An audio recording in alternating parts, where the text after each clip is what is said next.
Salut à tous, j'espère que vous allez bien. Je pense qu'au fil de mes vidéos, vous avez dû vous rendre compte de l'amour que je porte à la musique. Aujourd'hui, je voulais vous en faire une nouvelle dans laquelle je souhaitais vous partager quelques anecdotes qui m'ont marqué, voire carrément perturbé pour certaines. Il n'y a pas de raison que je vous les partage pas. Et c'est des anecdotes que j'aime bien raconter, soit quand j'écoute ces musiques ou alors quand ça me vient. Peut-être pour flex un petit peu, ça je vous laisserai en juger. On l'oublie souvent, ou alors je pense qu'on en vient carrément en douter avec certaines merdes qu'on entend à droite à gauche, mais la musique ça reste un art et donc un moyen d'expression. Donc je pense que toute création, toute œuvre cherche finalement à raconter quelque chose, ou en tout cas provoquer quelque chose, soit chez l'auditeur ou même l'émetteur, l'artiste, peu importe, l'interprète, le compositeur, etc.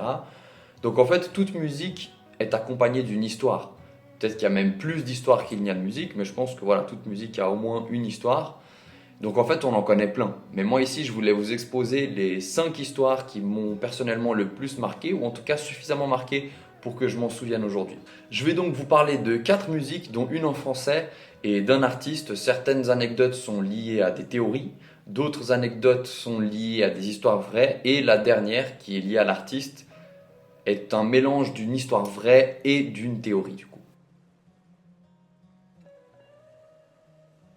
La première, qui est donc Pumped Up Kicks de Foster the People, qui est une musique que personnellement j'adore, qui est très bien. Allez l'écouter, bon, je pense que vous la connaissez déjà parce qu'elle est très connue, mais elle est très été, très joviale, elle est aussi un petit peu nostalgique, mais franchement elle est très bien, elle est fait un peu gay, mais on verra si elle l'est effectivement au niveau des paroles. Elle raconte l'histoire d'un jeune adolescent qui s'appelle Robert. D'ailleurs, les premières paroles de la musique, c'est ça, hein, Robert's got a quick hand. Et en fait, cet adolescent, il est en marge, il est rejeté et il n'a pas vraiment d'amis dans son école. D'ailleurs, le titre de la musique, Pumped Up Kicks, ça fait référence aux chaussures stylées, style Nike, Reebok des années 90, que les enfants de riches pouvaient se procurer. Et donc, c'était un petit peu les personnes stylées, les enfants à la mode, populaires qui avaient ça. Et ce Robert, lui, il est reclus, il est un peu isolé de tout le reste et il ne peut pas s'acheter ces chaussures-là. Donc, il se sent un petit peu exclu. Et en fait, la musique, elle parle justement du rejet lors de la phase de l'adolescence. La musique, elle expose les pensées sombres de ce petit Robert qui se voit littéralement aller dans son école et flinguer en fait tout simplement ses camarades. C'est pour ça d'ailleurs que dans les paroles on entend You better run faster than my bullet. Donc tu devrais courir plus vite que la balle de mon pistolet. En gros, voilà, il se voit flinguer ses camarades dont il est finalement simplement jaloux parce qu'il n'arrive pas à s'intégrer à eux.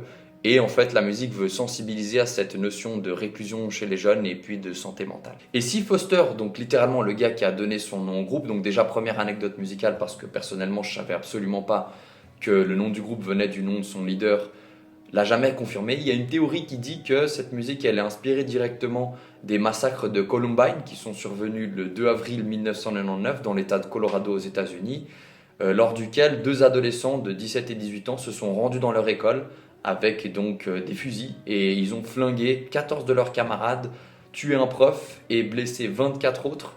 Et ils se sont finalement donné la mort, donc ils se sont suicidés, justement pour les mêmes raisons qu'expose cette musique, c'est-à-dire qu'en fait, eux, ils étaient rejetés et bah, ils se sentaient inférieurs, moins bien que leurs camarades qui voulaient pas finalement les intégrer, donc leur solution, ça a été de les tuer. Et lors de l'enquête, juste après les faits, la police a retrouvé tout un tas de lettres et de vidéos dans lesquelles ces deux jeunes adolescents exposaient leur profond mal-être et leur haine de ces groupes sociaux un peu plus favorisés, disons les enfants plus populaires, et dans lesquels justement ils avaient planifié des mois à l'avance le massacre qu'ils allaient ensuite perpétrer. À l'avenir, quand vous écouterez cette musique tout en vous ambiançant dessus, pas de problème, peut-être que vous réfléchirez un tout petit peu différemment.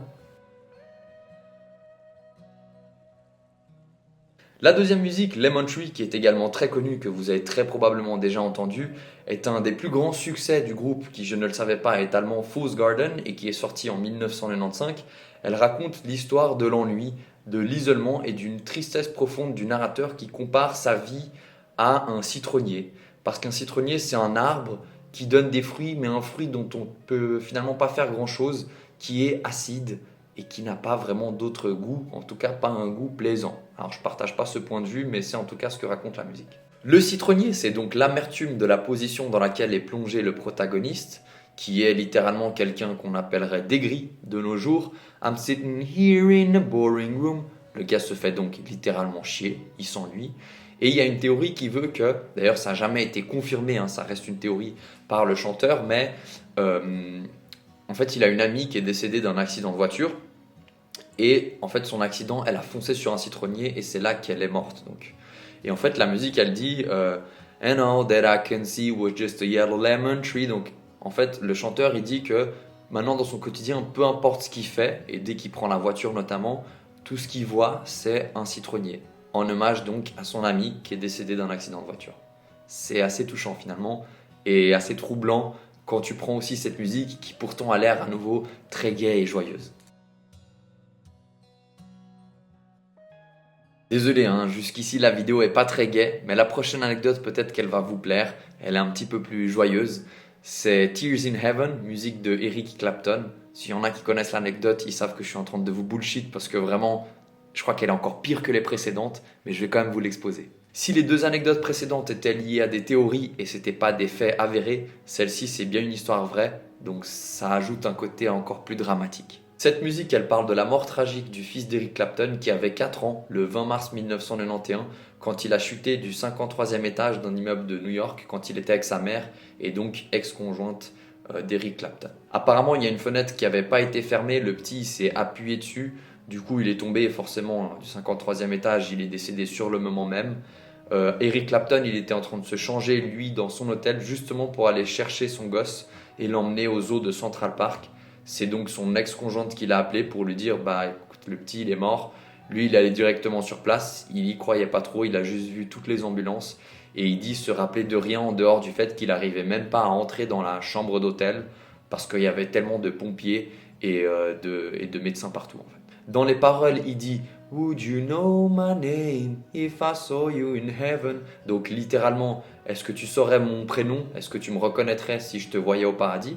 Donc en fait, la musique raconte leur rencontre là-haut. Et Eric Clapton, qui est un ancien drogué et alcoolique d'ailleurs, remercie son fils déjà de un pour lui avoir inspiré cette belle musique dont il garde finalement un bon mémoire, de lui avoir permis de faire le deuil et puis surtout de son sevrage parce que après ça, il a plus touché à l'alcool et il a plus touché à la drogue et il a vécu une vie un petit peu meilleure en tout cas de ce côté-là.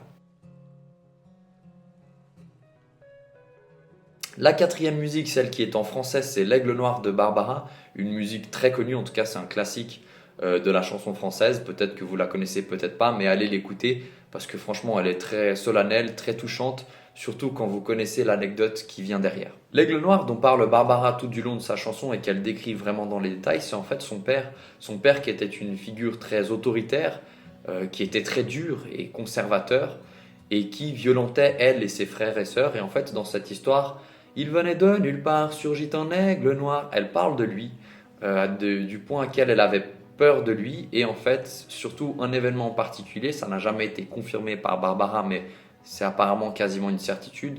Son père l'aurait violée dans sa jeunesse. Et du coup, un beau jour, une nuit, près d'un lac, je m'étais endormi. C'est cette histoire-là et ce moment en particulier qu'elle raconte. Franchement, moi, ça me glace le sang. Donc, en fait, elle raconte vraiment ce moment où il l'aurait littéralement violée. Vous écouterez plus cette musique de la même manière si vous l'avez déjà écoutée. Si vous la découvrez, franchement, prenez le temps parce que c'est très touchant. J'ai lu même quelque part, enfin, j'ai demandé à ChatGPT qui me racontait, on dirait que c'est mon pote. Mais voilà, enfin bref, j'ai lu que son père, lorsqu'il était mourant et sur son lit d'hôpital, elle aurait cherché à le retrouver pour lui dire qu'elle le pardonnait et qu'elle avait tourné la page, mais apparemment elle n'en aurait pas eu l'occasion, il est décédé avant. La dernière anecdote, c'est celle d'un artiste cette fois-ci, de Marvin Gaye en l'occurrence. C'est l'histoire de sa vie, ou plus de son décès plutôt. Je vais vous raconter d'abord les faits réels et ensuite une théorie qui puise ses sources dans un témoignage notamment de sa sœur. Alors vous le connaissez tous, hein, en tout cas vous avez déjà tous entendu une de ses musiques, notamment Ain't No Mountain High Enough ou Sexual Healing. J'ai pas envie de savoir ce que vous avez fait dessus, c'est vraiment pas mes affaires. Il y a aussi Let's Get It On. Enfin bref, il est très connu. À l'époque, c'était un peu considéré comme un des pionniers, notamment de la soul. Et ce Marvin Gaye, il a eu une fin un peu tragique.